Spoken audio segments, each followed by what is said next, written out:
दोस्तों नमस्कार, ये है मार्गदर्शन फॉर सिविल सर्विसेज। मैं अनुराग चौधरी।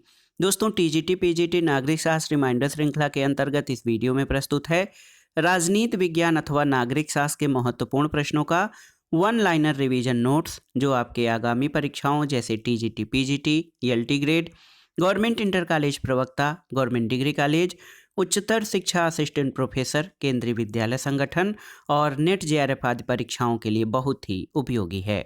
इस वीडियो में हम तुलनात्मक राजनीति के अंतर्गत विभिन्न देशों के संवैधानिक तथ्यों और विशेषताओं से संबंधित महत्वपूर्ण प्रश्नों को कवर करेंगे। तो आइए शुरू करते हैं आज का वीडियो विभिन्न देशों के संवैधानिक तथ्यों पर आधारित महत्वपूर्ण प्रश्नों का वन लाइनर रिवीजन नोट्स।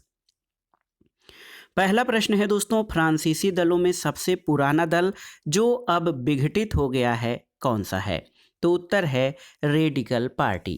दोस्तों 1901 में स्थापित रेडिकल पार्टी फ्रांसीसी राजनीतिक दलों में सबसे पुरानी थी, जिसका दिसंबर 1917 में विघटन करके रेडिकल मूवमेंट दल में विलय कर दिया गया है। अगला प्रश्न है, कौन सा अनुच्छेद संवैधानिक अदालतों की स्थापना के लिए प्रावधान करता है जो संयुक्त राज्य अमेरिका की न्यायिक शक्तियों का उपयोग करता है? तो उत्तर है अनुच्छेद 3। देखिए दोस्तों, बहुत ही महत्वपूर्ण प्रश्न है। संयुक्त राज्य अमेरिका के संविधान से संबंधित है ये।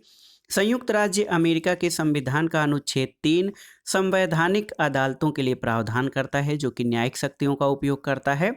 और आप जान लीजिए कि संघीय शासन प्रणाली की भावना के अनुरूप संविधान में संयुक्त राज्य अमेरिका के सुप्रीम कोर्ट को न्यायिक पुनरीक्षण की शक्ति मिली हुई है, जिसे भारत की संवैधानिक व्यवस्था में भी अंगीकार किया गया है। अगला प्रश्न है, निम्नलिखित संघ की सर्वाधिक महत्वपूर्ण विशेषता क्या मानी जाती है? तो आप जान लीजिए, संघ राज्य के बीच शक्ति का विभाजन ये संघ की सबसे महत्वपूर्ण विशेषता मानी जाती है। आप जान लीजिए दोस्तों, संघ राज्य के मध्य शक्तियों का विभाजन संघीय राज्य की सर्वाधिक महत्वपूर्ण विशेषता है और शक्ति विभाजन के आधार पर केंद्रीय और राज्य सरकार के मध्य सामंजस्य बना रहता है। राष्ट्रीय महत्व के विषय पर केंद्रीय सरकार के पास और स्थानीय महत्व के विषयों पर स्थानीय सरकार के पास होने के कारण राष्ट्रीय एकता और स्थानीय स्वशासन की स्वतंत्रता जो है वो कायम रहती है। अगला प्रश्न है दोस्तों, बहुत ही महत्वपूर्ण प्रश्न है, आप जानते भी हैं। अध्यक्षात्मक शासन प्रणाली में प्रशासन पर कार्यकारी नियंत्रण का प्रयोग कौन करता है? तो उत्तर है राष्ट्रपति। दोस्तों आप जान लीजिए कि अध्यक्षात्मक शासन प्रणाली में प्रशासन पर कार्यकारी नियंत्रण राष्ट्रपति करता है और अध्यक्षात्मक प्रणाली में सरकार संसद से पूर्ण रूप से स्वतंत्र होती है, अलग होती है और अध्यक्षात्मक प्रणाली में समस्त कार्यकारी शक्तियां राष्ट्रपति में निहित होती हैं। अगला प्रश्न है दोस्तों, वर्तमान दशकों में चीन की विदेश नीति का केंद्रीय मार्गदर्शक सिद्धांत क्या रहा है? तो उत्तर है कम्युनिस्ट दर्शन।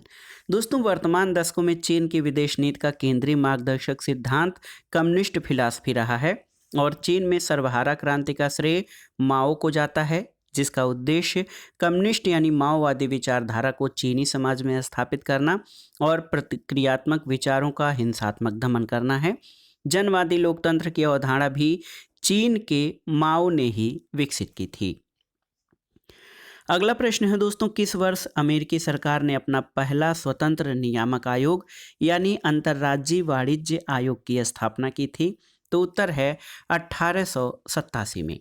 दोस्तों आईसीसी यानी अंतर्राज्यीय वाणिज्य आयोग के अंतर्राज्यीय वाणिज्य अधिनियम के अंतर्गत 1887 में अमेरिका की एक स्वतंत्र नियामक एजेंसी के रूप में स्थापित किया गया और इसका उद्देश्य उचित दर सुनिश्चित करने, दर भेदभाव को खत्म करने और सामान्य वाहक के अन्य पहलुओं को विनियमित करने के लिए रेल मार्ग को विनियमित करना था।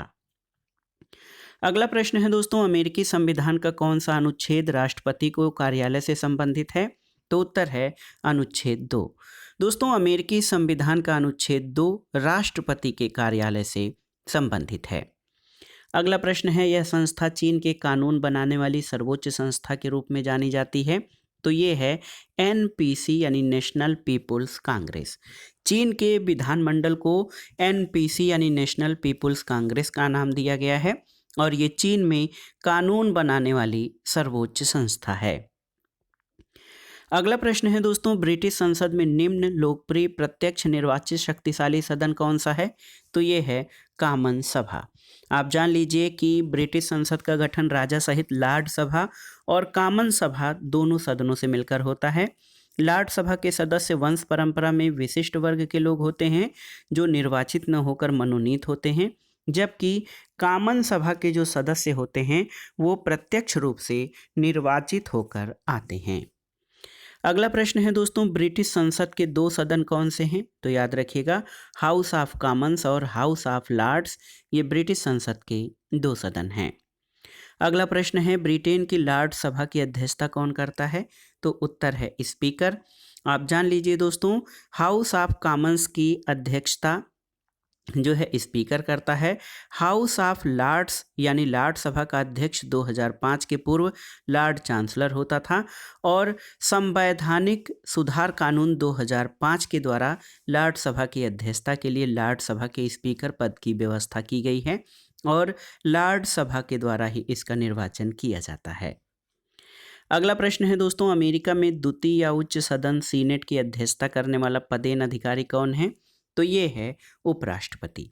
आप जान लीजिए कि संयुक्त राज्य अमेरिका में द्वितीय या उच्च सदन जो कि सीनेट है उसकी अध्यक्षता करने वाला पदेन अधिकारी उपराष्ट्रपति है, जबकि हाउस ऑफ रिप्रेजेंटेटिव यानी प्रतिनिधि सभा की अध्यक्षता स्पीकर के द्वारा किया जाता है। अगला प्रश्न है दोस्तों, संयुक्त राज्य अमेरिका की विदेश नीति को अंतिम रूप कौन प्रदान करता है? तो उत्तर है अमेरिका का राष्ट्रपति। दोस्तों, संयुक्त राज्य अमेरिका की विदेश नीति को अंतिम रूप राष्ट्रपति प्रदान करता है और वह विदेश नीति का निर्धारक होता है। अमेरिका के विदेशी मामलों में वो महत्वपूर्ण संचालन करता होता है। कुछ मामलों में वो सीनेट से सलाह और सहमति भी प्राप्त करता है, लेकिन विदेश नीति को अंतिम रूप राष्ट्रपति के द्वारा प्रदान किया जाता है। अगला प्रश्न है, विश्व के प्रमुख देशों की शासन प्रणाली को जान लेते हैं। देश और शासन प्रणाली, इसमें फ्रांस में आप जानिए कि यहाँ पर संसदीय और अध्यक्षीय व्यवस्था का मिश्रण पाया जाता है। इसे अर्ध अध्यक्षीय व्यवस्था भी कहा जाता है। भारत में संसदीय शासन व्यवस्था, अमेरिका में अध्यक्षीय शासन व्यवस्था, ब्रिटेन में संसदीय शासन प्रणाली, कनाडा में संघात्मक शासन यानी संसदीय प्रणाली पर आधारित और ऑस्ट्रेलिया में संसदीय शासन प्रणाली तथा चीन में समाजवादी गणराज्य, ये शासन व्यवस्थाएं प्रचलित हैं। अगला प्रश्न है दोस्तों, फ्रांसीसी संविधान का वह अनुच्छेद जो प्रधानमंत्री को विधायिका में विधायी पहल देता है? तो ये है अनुच्छेद 39।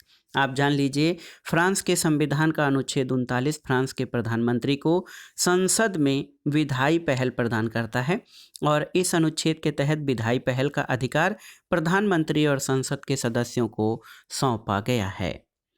अगला प्रश्न है, एक दलीय प्रणाली के लिए महत्वपूर्ण उदाहरण कौन सा है? तो चीन। दोस्तों, चीन की शासन प्रणाली को एक दलीय प्रणाली कहा जाता है और यहाँ की कम्युनिस्ट पार्टी ऑफ चाइना का संपूर्ण व्यवस्था पर एकाधिकार है।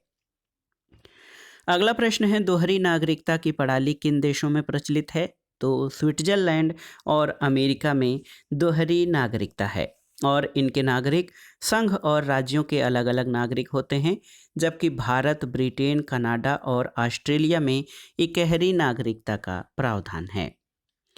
अगला प्रश्न है दोस्तों, किसके द्वारा लोक निगमों को 20वीं सदी की सबसे बड़ी संवैधानिक मौलिकता कहा गया है? तो W.A. रॉबसन। याद रखिएगा, W.A. रॉबसन ने दोस्तों लोक निगम को 20वीं सदी की सबसे बड़ी संवैधानिक मौलिकता कहा है। अगला प्रश्न है दोस्तों, कौन ये स्वीकार करता है कि संविधान उन नियमों को कहते हैं जो सर्वोच्च सरकार की रूपरेखा निर्धारित करते हैं? तो ये परिभाषा C.F. स्ट्रांग की है। C.F. स्ट्रांग ने कहा है कि संविधान उन नियमों को कहते हैं जो सर्वोच्च सरकार की रूपरेखा निर्धारित करते हैं और दोस्तों ये बहुत ही महत्वपूर्ण परिभाषा है संविधान की। अगला प्रश्न है, लिखित और अलिखित संविधानों में भेद मात्रा का है, गुण का नहीं। ये कथन किसका है? तो ये गार्नर का कथन है। बहुत ही महत्वपूर्ण प्रश्न है। दोस्तों गार्नर का कहना है कि लिखित और अलिखित संविधानों में केवल मात्रा का भेद है, प्रकार का नहीं। संविधान क्या है? तो संविधान किसी भी देश का मूलभूत या मौलिक कानून होता है। अगला प्रश्न है, फ्रांस, जापान, चीन और ऑस्ट्रेलिया में से किस एक देश में एकात्मक शासन व्यवस्था नहीं है? तो ऑस्ट्रेलिया में दोस्तों एकात्मक शासन व्यवस्था नहीं है। आप जान लीजिए कि ऑस्ट्रेलिया में संसदीय शासन प्रणाली अपनाया गया है। एकात्मक शासन व्यवस्था ऐसी शासन व्यवस्था होती है जिसमें शासन का एक ही स्तर होता है, बाकी इकाइयां उसके अधीन होकर काम करती हैं। और जो संघीय शासन व्यवस्था होती है उसमें जो सर्वोच्च सत्ता केंद्रीय प्राधिकार और उसकी इकाइयों में बंट जाती है।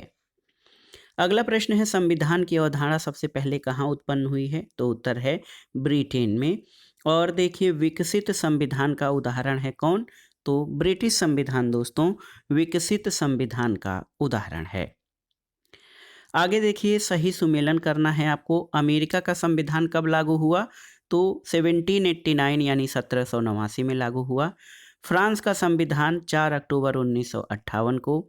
ब्रिटेन का संविधान 1215 के मैग्ना कार्टा और 1628 के पिटीशन ऑफ राइट के द्वारा, और चीन का संविधान दिसंबर 1982 में लागू हुआ था। तो ये सही सुमेलन है। आप अगर जो ये प्रश्न आता है तो इस तरह से सही सुमेलित करिएगा। अगला प्रश्न है दोस्तों, विधि के शासन से घनिष्ठ रूप से संबंध रखता है क्या? तो ये है संविधानवाद यानी कॉन्स्टिट्यूशनलिज्म। दोस्तों संविधानवाद जो है वो विधि के शासन या रूल ऑफ लॉ से घनिष्ठ रूप से संबंधित है। देखिए संविधानवाद क्या है? तो कानून का शासन या विधि का शासन दोस्तों संविधानवाद होता है। आप जान लीजिए कि संविधानवाद शासन की वो पद्धति है जिसमें शासन जनता की आस्था, मूल्य, आदर्शों को परिलक्षित करने वाले संविधान के नियमों और सिद्धांतों के आधार पर संचालित किया जाए, और ऐसे संविधान के माध्यम से ही शासकों को प्रतिबंधित और सीमित रखा जाए, जिससे राजनीतिक व्यवस्था की मूल आस्थाएं सुरक्षित रहें। अगला प्रश्न है, संविधान कैसा होता है? संविधानवाद। तो उत्तर है संविधानवाद गतिशील होता है। आप जान लीजिए संविधानवाद एक गत्यात्मक अवधारणा है और इसमें अस्थायित्व के साथ साथ गत्यात्मकता भी पाई जाती है, जिससे ये प्रगति में बाधक नहीं बल्कि प्रगति का सहायक बनता है। संविधानवाद एक मूल्य संबद्ध अवधारणा है। संविधानवाद एक संस्कृति संबद्ध अवधारणा है। संविधानवाद प्रधानतः साध्य मूलक अवधारणा है और संविधानवाद सामान्यतः संविधान जन्य अवधारणा है। अगला प्रश्न है दोस्तों, ब्रिटेन में वित्त मंत्रालय को क्या कहा जाता है? तो उत्तर है ब्रिटेन में वित्त मंत्रालय को राजकोष विभाग कहा जाता है और इस विभाग के कैबिनेट मंत्री को चांसलर ऑफ द एक्सचेकर कहा जाता है। अगला प्रश्न है दोस्तों, किस विचारक को अमेरिकी संविधान निर्माताओं का बौद्धिक जनक कहा जा सकता है?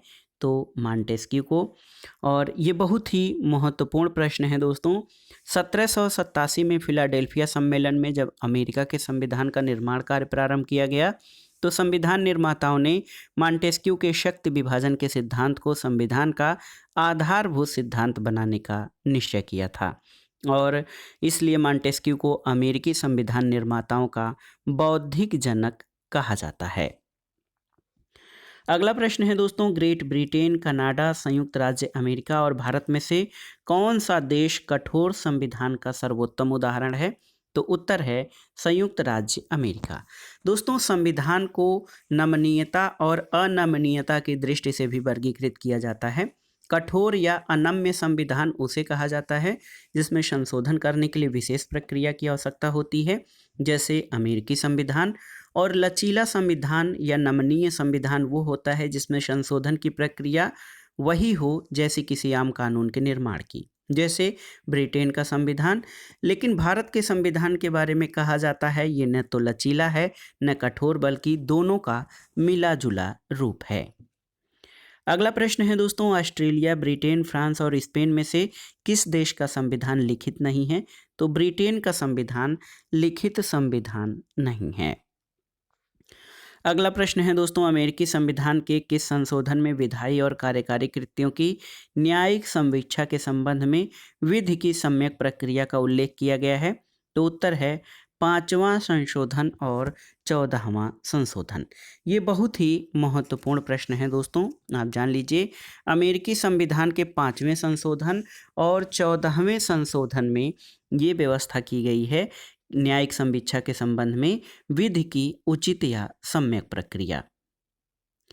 अगला प्रश्न है दोस्तों, ग्रेट ब्रिटेन के अलिखित संविधान के विकास का मुख्य कारण क्या है? तो उत्तर है ब्रिटेन में सामान्य कानून परंपरा। ये ब्रिटेन के अलिखित संविधान के विकास का मुख्य कारण है। एक प्रश्न है, एक बार अध्यक्ष सदा के लिए अध्यक्ष प्रथा का अनुसरण कहाँ किया जाता है? तो यूके में यानी यूनाइटेड किंगडम में। आप जान लीजिए दोस्तों कि यूनाइटेड किंगडम या इंग्लैंड में एक बार अध्यक्ष सदा के लिए अध्यक्ष प्रथा का अनुसरण किया जाता है। अगला प्रश्न है, भारतीय राजनीतिक प्रणाली और अमेरिकी राजनीतिक प्रणाली के बीच जो समान विशेषताएं हैं वो क्या हैं? तो दोस्तों, अमेरिका और भारत दोनों के राष्ट्रपति के पास पॉकेट वीटो होता है और ये भारत और अमेरिकी राष्ट्रपति के बीच की समान विशेषताएं हैं। अगला प्रश्न है दोस्तों, भारत और अमेरिका के उपराष्ट्रपति के बारे में सही कथन क्या है? आप बताइए। तो आप जान लीजिए, बहुत ही महत्वपूर्ण प्रश्न है ये। अगर आप इसको देखेंगे तो भारत और अमेरिका के उपराष्ट्रपति दोनों देशों के उपराष्ट्रपतियों का एक निर्धारित कार्यकाल होता है। ये उच्च सदन के सभापति होते हैं। उन्हें बराबर मतों की स्थिति में निर्णायक मत देने का अधिकार होता है। अगला प्रश्न है, अमेरिका के उच्चतम न्यायालय को विधायिका का तीसरा चैम्बर बनाने वाली शक्ति क्या है? तो ये है जुडिशियल रिव्यू या न्यायिक पुनरावलोकन। बहुत ही महत्वपूर्ण प्रश्न है दोस्तों। देखिए, न्यायिक पुनरावलोकन अमेरिका के उच्चतम न्यायालय को विधायिका का तीसरा चैम्बर बनाने वाली शक्ति है। अगला प्रश्न है, अमेरिकी संविधान द्वारा किसकी शक्तियां निश्चित कर दी गई हैं? तो उत्तर है अमेरिकी संविधान द्वारा संघ की शक्तियां निश्चित कर दी गई हैं। अगला प्रश्न है दोस्तों, संविधान और संविधानवाद में अंतर कौन नहीं मानता है? तो ये हैं C.F. स्ट्रांग। दोस्तों, C.F. स्ट्रांग एक महत्वपूर्ण विचारक हैं। ये संविधान और संविधानवाद में अंतर नहीं मानते हैं। अगला प्रश्न है, अमेरिकी प्रणाली में निहित शक्तियों का अर्थ क्या है? तो उत्तर है अमेरिकी प्रणाली में निहित शक्तियों का अर्थ ये है कि संघीय सरकार को वे शक्तियां भी मिल सकती हैं जो संविधान में स्पष्टतः उल्लिखित नहीं हैं। तो अमेरिकी संविधान में संघ सरकार और राज्य सरकार की शक्तियों के जो प्रकार हैं वो स्पष्टतः उल्लिखित होने के बावजूद भी निहित शक्तियों का अर्थ ये है कि संघीय सरकार को वे शक्तियां भी मिल सकती हैं जो संविधान में स्पष्ट रूप से उल्लिखित नहीं हैं। अगला प्रश्न है दोस्तों, राजनीतिक दल न्यूनाधिक संगठित उन नागरिकों का समूह है जो राजनीतिक इकाई के रूप में कार्य करता है और जिसका उद्देश्य अपने मतदान बल के प्रयोग द्वारा सरकार पर नियंत्रण करना और अपनी सामान्य नीतियों को क्रियान्वित करना होता है। किसी राजनीतिक विचारक ने राजनीतिक दल की उपर्युक्त परिभाषा दी है। तो ये परिभाषा दोस्तों गेटेल के द्वारा दी गई है। एक विचारक हैं गेटेल। गेटेल कहते हैं कि राजनीतिक दल न्यूनाधिक संगठित उन नागरिकों का समूह है जो राजनीतिक इकाई के रूप में कार्य करता है और जिसका उद्देश्य अपने मतदान बल के प्रयोग द्वारा सरकार पर नियंत्रण करना और अपनी सामान्य नीतियों को क्रियान्वित करना होता है। अगला प्रश्न है दोस्तों, फ्रांस के राष्ट्रपति का कार्यकाल कितना होता है?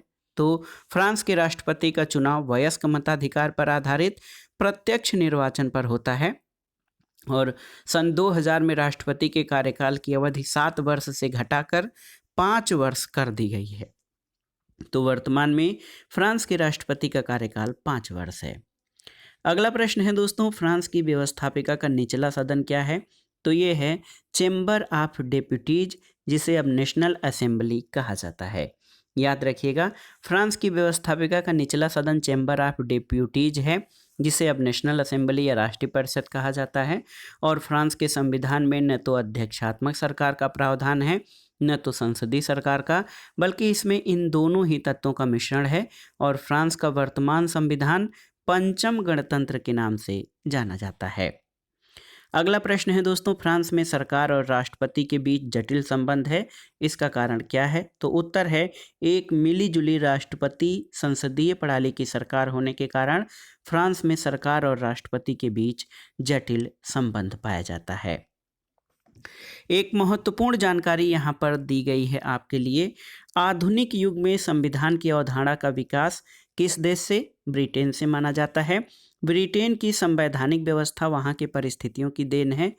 1215 का मैग्ना कार्टा का अधिनियम और 1688 की ग्लोरियस रिवॉल्यूशन, जिसको रक्तहीन क्रांति कहा जाता है, इन घटनाओं के माध्यम से धीरे धीरे संवैधानिक शासन का विकास हुआ, जो संसदीय शासन के नाम से जाना जाता है।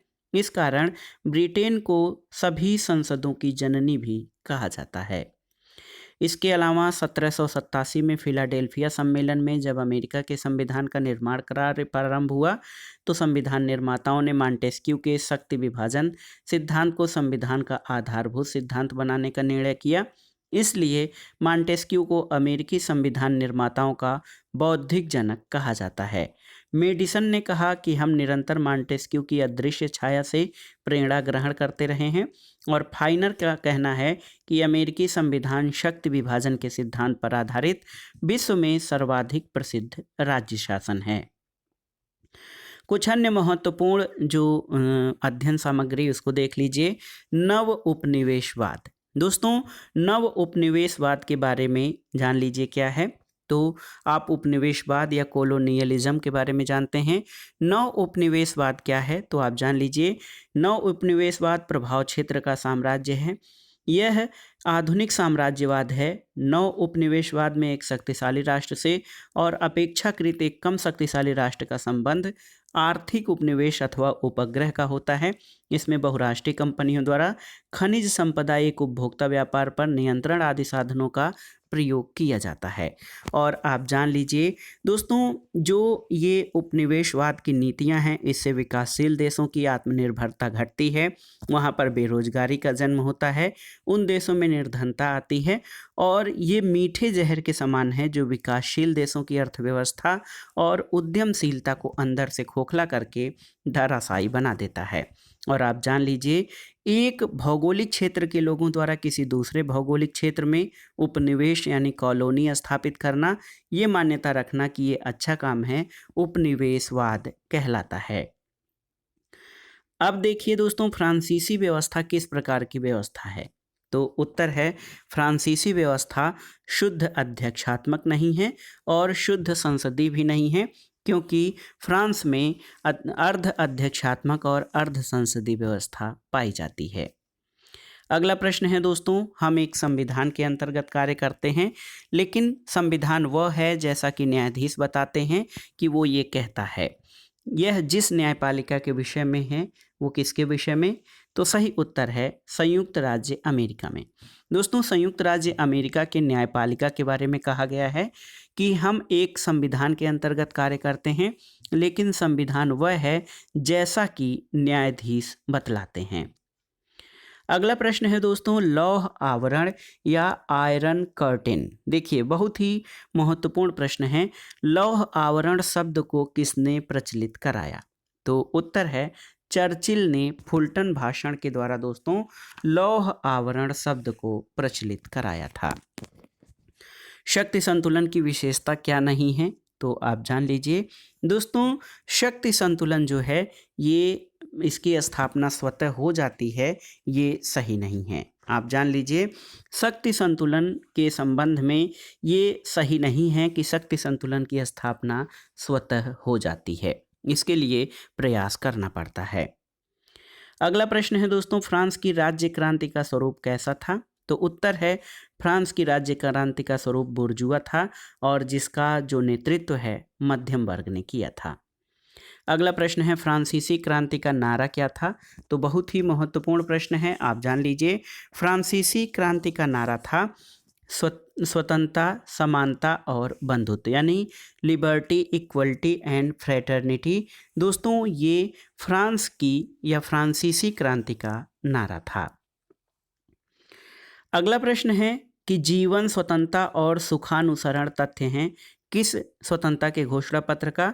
तो उत्तर है अमेरिकी स्वतंत्रता के घोषणा पत्र का। दोस्तों बहुत ही महत्वपूर्ण प्रश्न है। जीवन, स्वतंत्रता और सुखानुसरण ये अमेरिकी स्वतंत्रता घोषणा पत्र के शब्द हैं।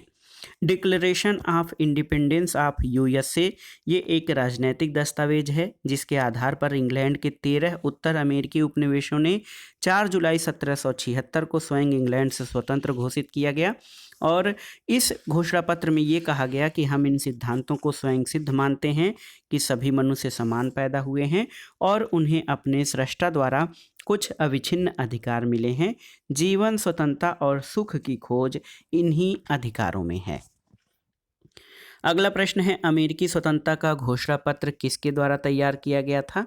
तो उत्तर है थॉमस जेफरसन के द्वारा।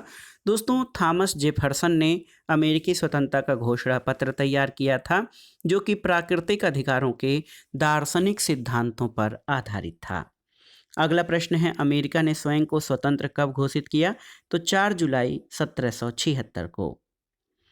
अगला प्रश्न है दोस्तों ब्रिटिश युग में एचिसन आयोग, ली आयोग, माउंटबेटन आयोग और इलिंगस्टन आयोग में से वह आयोग जो प्रशासनिक सुधार आयोग नहीं बना? तो उत्तर है माउंटबेटन आयोग दोस्तों प्रशासनिक सुधार आयोग नहीं बना था।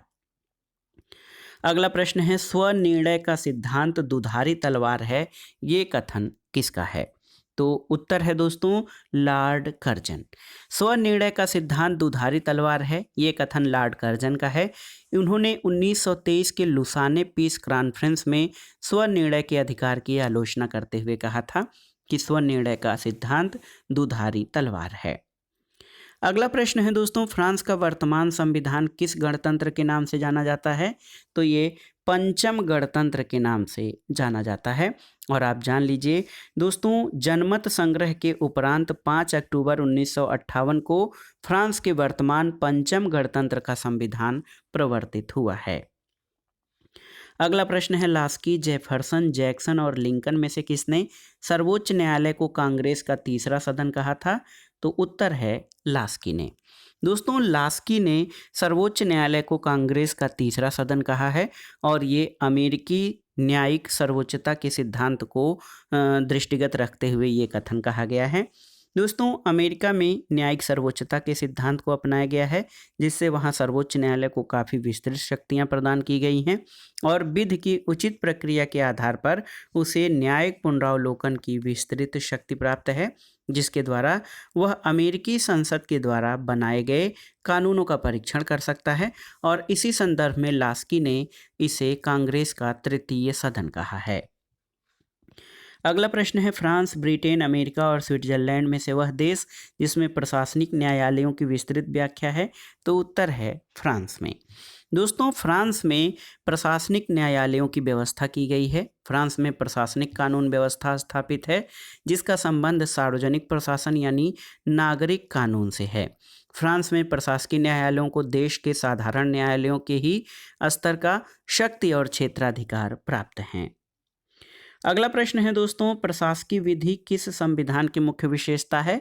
तो फ्रांस के संविधान की मुख्य विशेषता एडमिनिस्ट्रेटिव लॉ है। अगला प्रश्न है दोस्तों विधि का शासन जिस प्रकार की समानता को प्रतिष्ठापित करता है वो कौन सी समानता है? तो उत्तर है प्रक्रियात्मक। दोस्तों बहुत ही महत्वपूर्ण प्रश्न है। विधि का शासन या कानून का शासन जिसे रूल ऑफ लॉ कहते हैं ये मानता है कि कानून सर्वोपरि है और सभी लोगों पर समान रूप से लागू होता है और विधि का शासन जिस प्रकार की समानता को स्थापित करता है वो प्रक्रियात्मक समानता है। अगला प्रश्न है दोस्तों विधि की उचित प्रक्रिया यानी ड्यू प्रोसेस ऑफ लॉ शब्दावली ये व्यवस्था कहाँ का आवश्यक लक्षण है? तो सही उत्तर है यूएसए यानी संयुक्त राज्य अमेरिका। दोस्तों अमेरिकी संविधान में कानून की उचित प्रक्रिया या ड्यू प्रोसेस ऑफ लॉ शब्दावली अपनाया गया है जबकि भारतीय संविधान में जापानी संविधान की शब्दावली कानून द्वारा स्थापित प्रक्रिया यानी प्रोसीजर इस्टेब्लिश्ड बाय लॉ को अपनाया गया है। इस आधार पर अमेरिकी सर्वोच्च न्यायालय विधि की वैधता की जांच दो आधार पर कर सकता है। एक तो विधायिका की विधि निर्माण क्षमता के आधार पर और दूसरा कानून के औचित्यता के आधार पर। तो वहाँ पर जो है अमेरिकी सर्वोच्च न्यायालय के पुनरावलोकन की शक्ति जो है विधि की उचित प्रक्रिया के द्वारा बहुत अधिक बढ़ जाती है। और भारतीय सर्वोच्च न्यायालय किसी विधि को असंवैधानिक तभी घोषित कर सकती है जब ये विधि द्वारा स्थापित प्रक्रिया यानी विधायिका की विधि निर्माण क्षमता के बाहर हो। यह अपनी उचित अनुचित धारणाओं के आधार पर उसे असंवैधानिक नहीं घोषित कर सकती है। और यही कारण है कि जो अमेरिका की न्यायिक पुनरावलोकन की शक्ति है ये बहुत अधिक है। अब आइए देखते हैं दोस्तों फ्रांस के संविधान के बारे में। फ्रांस के संविधान के बारे में कहा जाता है कि यहाँ पर न तो अध्यक्षात्मक सरकार का प्रावधान है न ही संसदीय सरकार का, बल्कि इसमें दोनों ही तत्वों का मिश्रण है। एक ओर इसमें शक्तिशाली राष्ट्रपति का प्रावधान किया गया है जिसका प्रत्यक्ष निर्वाचन 7 साल के कार्यकाल के लिए किया जाता है, और दूसरी ओर प्रधानमंत्री के नेतृत्व में एक मनोनीत मंत्रिपरिषद होती है जिसका उत्तरदायित्व तो संसद के प्रति होता है, लेकिन मंत्री संसद के सदस्य नहीं होते हैं। तो इस प्रकार फ्रांस में सरकार और राष्ट्रपति के मध्य जटिल संबंध का कारण अर्ध अध्यक्षात्मक और अर्ध संसदीय प्रणाली है। जबकि कनाडा के संविधान की बात करें तो कनाडा के संविधान में सरकार की संसदीय प्रणाली को अपनाया गया है। संविधान अधिनियम 1867 कनाडा में संघीय व्यवस्था प्रदान करता है।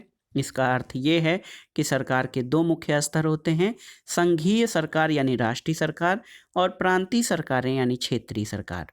कनाडा एक मजबूत केंद्र वाला संघ है जिसमें अवशिष्ट शक्तियां केंद्र के पास होती हैं। चीन, तो दोस्तों वर्तमान दशक में चीन की विदेश नीति का केंद्रीय मार्गदर्शक सिद्धांत उसका कम्युनिस्ट दर्शन रहा है। चीन में सर्वहारी क्रांति का श्रेय जो है माओ त्से-तुंग को जाता है। इसका उद्देश्य कम्युनिस्ट यानी माओवादी विचारधारा को चीनी समाज में स्थापित करना और प्रतिक्रियात्मक विचारों का हिंसात्मक दमन करना है। जनवादी लोकतंत्र, दोस्तों पीपुल्स डेमोक्रेसी या जनवादी लोकतंत्र की अवधारणा भी चीन के माओ के द्वारा ही विकसित की गई थी। और आप जान लीजिए चीन का विधानमंडल नेशनल पीपुल्स कांग्रेस या एनपीसी के नाम से जाना जाता है। ये चीन में कानून बनाने वाली सर्वोच्च संस्था है और ये एनपीसी का निर्वाचन 5 वर्षीय कार्यकाल के लिए होता है। नेशनल पीपुल्स कांग्रेस का वर्ष में एक बार सत्र आयोजित किया जाता है। अगला प्रश्न है दोस्तों वह वाद जिसमें अमेरिकी मुख्य न्यायाधीश मार्शल ने न्यायिक पुनरावलोकन की अवधारणा को परिभाषित किया था। तो आप जानते हैं मार्बरी बनाम मेडिसन वाद 1803। दोस्तों मार्बरी बनाम मेडिसन वाद 1803 के मुकदमे में अमेरिकी मुख्य न्यायाधीश मार्शल ने न्यायिक पुनरावलोकन की अवधारणा को परिभाषित किया था और इसका मुख्य उद्देश्य कानून की वैधानिकता की जांच करना है। और आप जान लीजिए भारतीय संविधान का अनुच्छेद 137 उच्चतम न्यायालय को अपने निर्णयों के पुनर्विलोकन की शक्ति देता है। अगला प्रश्न है अमेरिकी मुख्य न्यायाधीश मार्शल ने न्यायिक पुनरावलोकन की शक्ति को मान्यता दी थी किस वाद में? तो ये था मार्बरी बनाम मेडिसन वाद। अगला प्रश्न है दोस्तों चीन के राष्ट्रीय संसदीय निकाय को क्या कहा जाता है? तो आप जान लीजिए राष्ट्रीय जन कांग्रेस या national people's congress NCP. National people's congress कहा जाता है दोस्तों चीन के राष्ट्रीय संसदीय निकाय को। और आप जान लीजिए कि चीन में संसदीय जो राष्ट्रीय संसदीय निकाय है उसको नेशनल पीपुल्स कांग्रेस कहते हैं। ये चीन गणराज्य की राष्ट्रीय विधायिका है और इसका चुनाव 5 वर्ष के कार्यकाल के लिए किया जाता है। अगला प्रश्न है दोस्तों कौन सा कथन चीन के संदर्भ में सही है? तो यहाँ पर आप देख सकते हैं चीन का साम्यवादी दल प्रजातांत्रिक केंद्रवाद के आधार पर संगठित है। चीन का संविधान एक रूप न्यायिक व्यवस्था प्रदान करता है और चीन में माओ के नवीन प्रजातंत्र के विचार को व्यवहार में लाया गया है। अगला प्रश्न है आइजिया बर्लिन ने 2 कॉन्सेप्ट ऑफ लिबर्टी में क्या प्रतिपादित नहीं किया है? ये बहुत ही महत्वपूर्ण प्रश्न है। तो उत्तर है सामाजिक आर्थिक असमानता को राज्य क्षेत्र के भीतर मानना। दोस्तों आइजिया बर्लिन ने अपने निबंध 2 कॉन्सेप्ट ऑफ लिबर्टी के अंतर्गत स्वतंत्रता और समानता को 2 स्वतंत्र मूल्य के रूप में प्रतिपादित किया है, लेकिन बाद में उन्होंने स्वतंत्रता को केंद्रीय मूल्य माना है। उनके अनुसार सामाजिक आर्थिक असमानता को राज्य के कार्यक्षेत्र के भीतर नहीं माना जा सकता है। राज्य मात्र नकारात्मक स्वतंत्रता की रक्षा कर सकता है, जबकि सकारात्मक स्वतंत्रता व्यक्ति का व्यक्तिगत मामला है। तो बहुत ही महत्वपूर्ण है। आइजिया बर्लिन ने टू कॉन्सेप्ट ऑफ लिबर्टी में ये प्रतिपादित नहीं किया था कि सामाजिक आर्थिक असमानता को राज्य के कार्यक्षेत्र के भीतर माना जाएगा। ये जो है आइजिया बर्लिन के टू कॉन्सेप्ट ऑफ लिबर्टी में प्रतिपादित नहीं किया गया है।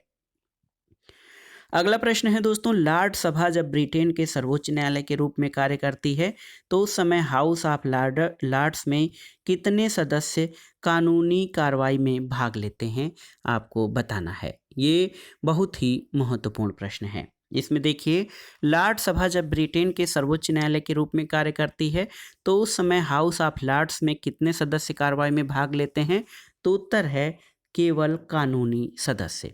दोस्तों, लॉर्ड सभा जब ब्रिटेन के सर्वोच्च न्यायालय के रूप में कार्य करती है तो उस समय हाउस ऑफ लॉर्ड्स में केवल कानूनी सदस्य जिन्हें न्यायिक क्षेत्र में उच्च स्थान या विशेषता प्राप्त होती है या ऐसे किसी पद पर रहे हों, न्यायाधीश के रूप में बैठते हैं और इन्हीं के निर्णय अंतिम होते हैं। अगला प्रश्न है दोस्तों, अमेरिका के राष्ट्रपति चुनाव में यदि कोई भी प्रत्याशी आवश्यक बहुमत प्राप्त नहीं करता तब इसे निर्णय के लिए किसे निर्देशित किया जाता है, तो उत्तर है प्रतिनिधि सभा को। आप जान लीजिए, अमेरिका के राष्ट्रपति चुनाव में यदि कोई प्रत्याशी आवश्यक बहुमत प्राप्त नहीं करता तब राष्ट्रपति के निर्वाचन का ये प्रश्न प्रतिनिधि सभा द्वारा निर्णय किया जाता है। ये सर्वाधिक मत पाने वाले 3 प्रत्याशियों में से किसी एक को राष्ट्रपति चुनती है और उपराष्ट्रपति के विषय में ऐसी ही स्थिति में सीनेट द्वारा निर्णय किया जाता है। अगला प्रश्न बहुत ही महत्वपूर्ण प्रश्न है कि किस देश में उच्च सदन अथवा द्वितीय सदन विश्व का सर्वाधिक शक्तिशाली द्वितीय सदन माना जाता है, तो उत्तर है अमेरिका का। दोस्तों, विश्व के अधिकांश उच्च सदन या द्वितीय सदन अपनी शक्ति खो बैठे हैं। वे केवल अपनी संवैधानिक प्रतिष्ठा के हकदार बनकर रह गए हैं। दुनिया के द्वितीय सदनों की शक्ति में सामान्य ह्रास के बावजूद अमेरिका के सीनेट अर्थात वहां के द्वितीय सदन ने अपना प्रथम स्थान बरकरार रखा है। अमेरिका के द्वितीय सदन के विश्व का सर्वाधिक शक्तिशाली सदन होने के पीछे उसकी स्थापना में विशेष उद्देश्यों का होना है और इसे संविधान में संतुलन और संरक्षण की शक्ति दी गई है। तो दोस्तों, अमेरिका का उच्च या द्वितीय सदन विश्व का सर्वाधिक शक्तिशाली द्वितीय सदन माना जाता है।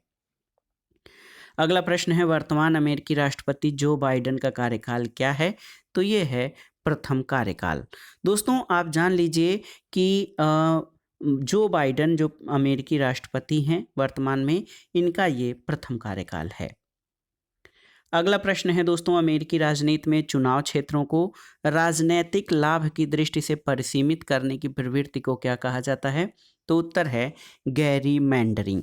दोस्तों, अमेरिकी राजनीति में चुनाव क्षेत्रों को राजनीतिक लाभ की दृष्टि से परिसीमित करने की प्रवृत्ति को गैरीमैंडरिंग कहा जाता है और गैरीमैंडरिंग प्रणाली का प्रयोग सबसे पहले आप जान लीजिए दोस्तों 1812 यानी 1812 में मैसाचुसेट्स के गवर्नर एल्ब्रिज गैरी द्वारा अपने दल को राजनीतिक लाभ प्रदान करने के लिए जिलों की सीमा में परिवर्तन के द्वारा किया गया था। अगला प्रश्न है दोस्तों, संयुक्त राज्य अमेरिका में कार्यपालिका का प्रमुख कौन होता है, तो उत्तर है राष्ट्रपति। संयुक्त राज्य अमेरिका में दोस्तों कार्यपालिका प्रमुख राष्ट्रपति है। अध्यक्षात्मक शासन का सैद्धांतिक आधार शक्तियों के पृथक्करण का सिद्धांत है, जो शासन के विभिन्न अंगों में शक्तियों के वितरण से संबंधित है और अध्यक्षात्मक शासन प्रणाली में कार्यपालिका अध्यक्ष ही वास्तविक अध्यक्ष होता है। अगला प्रश्न है, अमेरिकी राष्ट्रपति की शक्तियां, तो अमेरिकी राष्ट्रपति की शक्तियां प्रमुखतः कार्यकारी शक्तियां हैं और राष्ट्रपति नियमों, विनियमों और अनुदेशों को, जिन्हें कार्यकारी आदेश कहते हैं, जारी कर सकता है और ये संघीय अभिकरणों के लिए कानूनी रूप से मान्य होते हैं और इनके लिए कांग्रेस के अनुमोदन की आवश्यकता नहीं पड़ती है। अगला प्रश्न है, अमेरिका की प्रतिनिधि सभा के सदस्यों की कुल संख्या कितनी है, तो उत्तर है 435। दोस्तों 1941 में संशोधित किए गए जो है निर्धारण एक्ट के द्वारा प्रतिनिधि सभा की सदस्य संख्या 435 है। सीनेट में सभी राज्यों को समान प्रतिनिधित्व दिया गया है और सीनेट में प्रत्येक राज्य 2 सदस्य भेजते हैं, इसलिए सीनेट के कुल सदस्यों की संख्या 100 है और प्रतिनिधि सभा के सदस्यों की संख्या 435 है। अगला प्रश्न है दोस्तों, संयुक्त राज्य अमेरिका के राष्ट्रीय विधानमंडल को किस नाम से जाना जाता है? तो इसे कांग्रेस के नाम से जाना जाता है। अगला प्रश्न है दोस्तों, जो बाइडेन अमेरिका के वर्तमान क्या हैं? तो राष्ट्रपति हैं और भारतीय मूल की कमला हैरिस अमेरिका की उपराष्ट्रपति हैं। अगला प्रश्न है दोस्तों, देखिए फ्रांस, जर्मनी, ऑस्ट्रेलिया और क्यूबा में से बहुदलीय व्यवस्था कहाँ पर नहीं है? तो क्यूबा में। दोस्तों बहुदलीय व्यवस्था क्यूबा में नहीं है। क्यूबा एक लैटिन अमेरिका का समाजवादी गणतंत्र है। 1959 में फिदेल कास्त्रो के नेतृत्व में क्रांति के फलस्वरूप क्यूबा ने तानाशाही और सर्वाधिकारवादी व्यवस्था से मुक्ति प्राप्त की और एक दलीय जनतंत्र की स्थापना की गई थी। अमेरिका में सीनेट विधायिका का कौन सा सदन है? तो ये उच्च और प्रबल सदन है अमेरिकी सीनेट। सीनेट के कुल सदस्यों की संख्या कितनी है? तो सीनेट के कुल सदस्यों की संख्या 100 है। प्रत्येक राज्य से जो है 2 सदस्य सीनेट में भेजे जाते हैं। 50 राज्य हैं, 2 सदस्य भेजते हैं, तो सीनेट के कुल सदस्यों की संख्या 100 है। अगला प्रश्न है दोस्तों, अमेरिकी सीनेट के पास कौन सी शक्ति नहीं है? तो धन विधेयक प्रस्तावित करना अमेरिकी सीनेट की जो है शक्ति में शामिल नहीं है। आप जान लीजिए, संधि पास करना, महत्वपूर्ण नियुक्तियों को स्वीकृत करना और कमेटी के द्वारा जांच करना आदि शक्तियां अमेरिकी सीनेट को प्राप्त हैं, लेकिन धन विधेयक प्रस्तावित करना सीनेट की शक्तियों में शामिल नहीं है। दोस्तों कौन सी शक्तियां अमेरिकी सीनेट के पास हैं? संधियों को पास करना, महत्वपूर्ण नियुक्तियों को स्वीकृत करना और कमेटी के द्वारा जांच करना। किस देश का संविधान अलिखित है? तो आप जान लीजिए, इंग्लैंड का संविधान विकास का परिणाम है और ये अलिखित है। वर्तमान समय में संवैधानिक राजतंत्र कहाँ पर है? तो इंग्लैंड में दोस्तों संवैधानिक राजतंत्र है। यूनाइटेड किंगडम एक संवैधानिक राजशाही और एकात्मक राज्य है और इसमें 4 क्षेत्र हैं: इंग्लैंड, उत्तरी आयरलैंड, स्कॉटलैंड और वेल्स। इंग्लैंड ब्रिटेन का राज्याध्यक्ष देश का संवैधानिक प्रधान होता है, जो कि राजा या रानी है, और ये आनुवांशिक पद्धति पर आधारित है। अगला प्रश्न है दोस्तों, बहुल कार्यपालिका कहाँ पाई जाती है? तो उत्तर है स्विट्जरलैंड में बहुल कार्यपालिका पाई जाती है। अगला प्रश्न है दोस्तों, किसका मत है कि ब्रिटिश संविधान का अस्तित्व नहीं है? तो एक विचारक हैं डी टाकविले। डी टाकविले फ्रेंच विचारक हैं। इनका कहना है कि इंग्लैंड में संविधान जैसी कोई वस्तु नहीं है। और आप जान लीजिए कि अमेरिका के टॉमस पेन ने भी इसी विचार का समर्थन किया है। और दोस्तों जॉर्ज बर्नार्ड शॉ कहते हैं कि ब्रिटिश संविधान नहीं है क्योंकि कोई नहीं जानता कि यह क्या है, क्या यह कहीं भी लिखा हुआ है या नहीं, और न ही इसमें संशोधन किया जा सकता है। अगला प्रश्न है, ब्रिटेन में संविधान नहीं है, ये कथन किसका है? तो ये डी टॉकविले का कथन है। अगला प्रश्न है, इंग्लैंड का अपर हाउस या उच्च सदन कौन सा है? तो हाउस ऑफ लॉर्ड्स। दोस्तों इंग्लैंड में 2 सदन वाली संसद है, जिसमें उच्च और द्वितीय सदन को हाउस ऑफ लॉर्ड्स कहा जाता है। इसमें 3 तरह के सदस्य पाए जाते हैं: आध्यात्मिक लॉर्ड, वंशानुगत या पैतृक पीयर और आजीवन पीयर। और वर्तमान में लॉर्ड सभा दुनिया का सबसे निर्बल द्वितीय सदन है। इसकी आलोचना करते हुए आग और जिंक ने कहा है कि आज लॉर्ड सभा दूसरा सदन ही नहीं वरन दूसरे दर्जे का सदन हो गया है। अगला प्रश्न है, पाकिस्तान के खुफिया संगठन ISI का अर्थ क्या है? तो अर्थ है इंटर सर्विसेज इंटेलिजेंस, और ये पाकिस्तान की सबसे बड़ी गुप्तचर एजेंसी है। इसकी स्थापना 1948 में की गई थी। अगला प्रश्न है, ब्रिटिश सम्राट कोई गलती नहीं करता है, क्यों? तो उत्तर है ब्रिटिश सम्राट कोई गलती नहीं करता है क्योंकि वो सदैव कैबिनेट की सलाह पर ही कार्य करता है। दोस्तों आप जान लीजिए, ब्रिटिश सम्राट के बारे में कहा जाता है कि वो कोई गलती नहीं करता क्योंकि वो हमेशा कैबिनेट की सलाह पर ही काम करता है। वस्तुतः ब्रिटिश शासन प्रणाली में ब्रिटिश सम्राट की भूमिका शानदार या भव्य शून्य की भांति है, जिसके नाम से संपूर्ण शासन प्रणाली का संचालन सिद्धांत रूप में होता है, लेकिन व्यवहार में ब्रिटिश सम्राट अपने मंत्रियों द्वारा निर्मित नीतियों को अनुमति प्रदान करने के अतिरिक्त कुछ नहीं करता है। अगला प्रश्न है, ब्रिटेन की छाया कैबिनेट या शैडो कैबिनेट का क्या अर्थ है? तो उत्तर है विपक्षी दल ने एक समानांतर और अनौपचारिक कैबिनेट बनाया है। दोस्तों आप जान लीजिए, छाया कैबिनेट वेस्टमिंस्टर प्रणाली के अंतर्गत एक प्रकार की राजनीतिक संस्था है। इसके अंतर्गत संसद में विपक्षी दल के सदस्य नेता विपक्ष के नेतृत्व में सरकार के आधिकारिक मंत्रिमंडल के विरुद्ध एक शैडो कैबिनेट यानी दूसरा मंत्रिमंडल बनाते हैं, जिसका हर सदस्य किसी एक सरकारी मंत्री या उसके मंत्रालय के कामकाज की समीक्षा करता है, उसकी गलतियां ढूंढता है और उसके द्वारा बनाई गई नीतियों के विकल्प बताता है और उन्हें जनता के समक्ष ले जाता है। चुनाव के बाद यदि विपक्षी दल सत्ता में आता है तो छाया मंत्रिमंडल के मंत्री को सामान्यतः उस मंत्रालय का मंत्री बना दिया जाता है जिसकी उसने विपक्ष में रहते हुए समीक्षा की थी। तो याद रखिएगा, ब्रिटेन की छाया कैबिनेट का अर्थ विपक्षी दल के समानांतर और अनौपचारिक कैबिनेट को कहा जाता है। तो दोस्तों ये था टीजीटी पीजीटी नागरिक शास्त्र रिमाइंडर श्रृंखला के अंतर्गत राजनीति विज्ञान अथवा नागरिक शास्त्र के महत्वपूर्ण प्रश्नों का वन लाइनर रिमाइंडर नोट्स। इसमें आपने विभिन्न देशों के संवैधानिक तथ्यों और विशेषताओं से संबंधित महत्वपूर्ण प्रश्नों को रिवाइज किया है, जो आपके आगामी परीक्षाओं के लिए बहुत ही उपयोगी और महत्वपूर्ण है। आप इन प्रश्नों को तैयार कर लीजिएगा ताकि आगे के परीक्षाओं में यदि ये प्रश्न पूछे जाएं तो आप उनको सही सही अटेम्प्ट कर सकें। दोस्तों वीडियो आपको कैसा लगा हमें कमेंट बॉक्स में ज़रूर बताइएगा। वीडियो को लाइक करें, शेयर करें और इस चैनल मार्गदर्शन फॉर सिविल सर्विसेज को सब्सक्राइब करें। वीडियो देखने के लिए धन्यवाद। नमस्कार।